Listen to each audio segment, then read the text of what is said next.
तर नमस्कार सर्वांना. तर आज झाला आहे लेट आणि माझी व्हिडिओ बनवायची राहून गेली कारण मी खेळत बसलो गेम. तर आजचा दिवस सांगण्यासारखा इतका चांगला होता की त्यामध्ये मी काही खूप नवीन गोष्टी शिकल्या.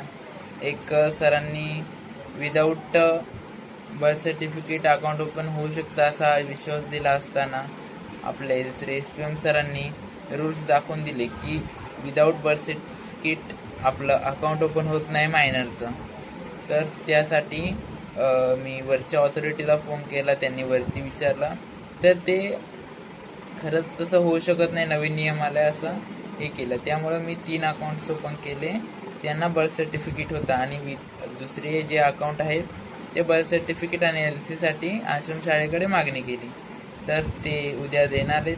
त्यानुसार ते दुसरे 7 अकाउंट आहेत ते ओपन करायचे आहेत आणि लवकरात लवकर पासबुक त्यांना द्यायचं आहे. ओके. तर त्यावरती विद्यार्थ्यांची DBT ही स्कीम येणार आहे. अँड त्यानंतर दुपार मी जेवण केलं नाही. 2:45 वाजता जेवण केलं ट्रेनमध्ये, ते पण कारण अकाउंट ओपनिंग वगैरे खूपच लोड आला होता आणि खूप फोन पण येत होते आणि कॅश घेऊन जाताना लेटसुद्धा झालं होतं. तर जर ते लेट नसतं झालं तर माझ्यासोबत पुढचं मी मॅनेजमेंट केलं होतं तसं झालं असतं, पण ते कदाचित होऊ शकलं नाही. त्यामुळे मी काय एवढं त्याच्यात पाहिलं नाही आणि नेक्स्ट डेसाठी प्लॅन सुरू करणार आहे. पण मुख्य गोष्ट की मी आज मामीला बघायला गेलो. मामीला झालेलं होतं काल मुलगा झाला होता. तर आज आम्ही बघायला गेलो. तिथे खूप माझा वेळ वेस्ट गेला. यामधून माझे जे लेक्चर राहिले होते, इम्पॉर्टंट वर्क राहिलं होतं, ते मी बाजूला ठेवून जे अनइम्पॉर्टंट वर्क आहे तिकडे गेलो. पण ते नैतिकता म्हणून तिकडे जावं लागतं आणि ते पाहण्यासाठी आपल्याला तिकडे जावंच लागतं. त्यामुळे अभ्यास एक वेळ बाजूला ठेवा पण तिकडे जा, असा एक समाजाचा समज असतो. त्यानुसार आपण जायचं असतं. नाहीतर आपल्या पोराला बघायला कोणच येणार नाही. म्हणून आपल्याला जायचं असतं. ती नैतिक जबाबदारी एका सामाजिक नागरिकाची असायला हवी असं माझं मत आहे. ओके. जर आपण ती जबाबदारी पार पाडली नाही तर समाजाच्या ओघामध्ये आपल्याही वाटेला जेव्हा वेळ येते तेव्हा कोणीही उभे राहत नाही. ओके.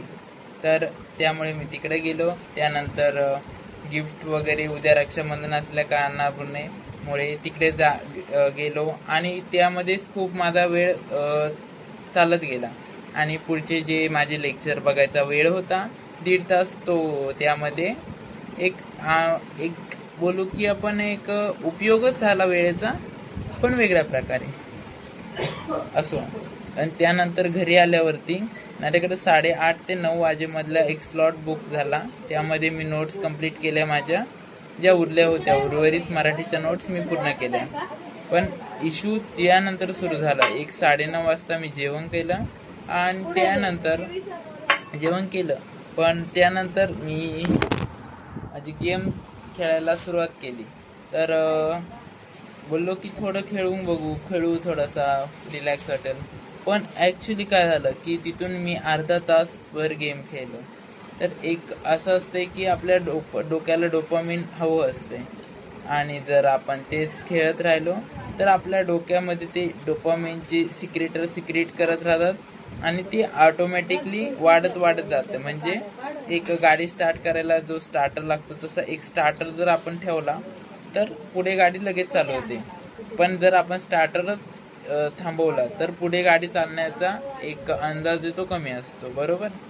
त्यामुळे 11-10 वाजता मला जाग आली त्यामधून आणि त्यानंतर मी आपला रोजनिशीचा डेली ब्लॉग चॅलेंजचा आपला हा 5वा दिवस बनवायला घेतला. तर यामध्ये मी काही पॉईंट्स काढले नाही वगैरे, पण एक नवीन गोष्ट शिकलो की रूल्सनुसार चालायचा.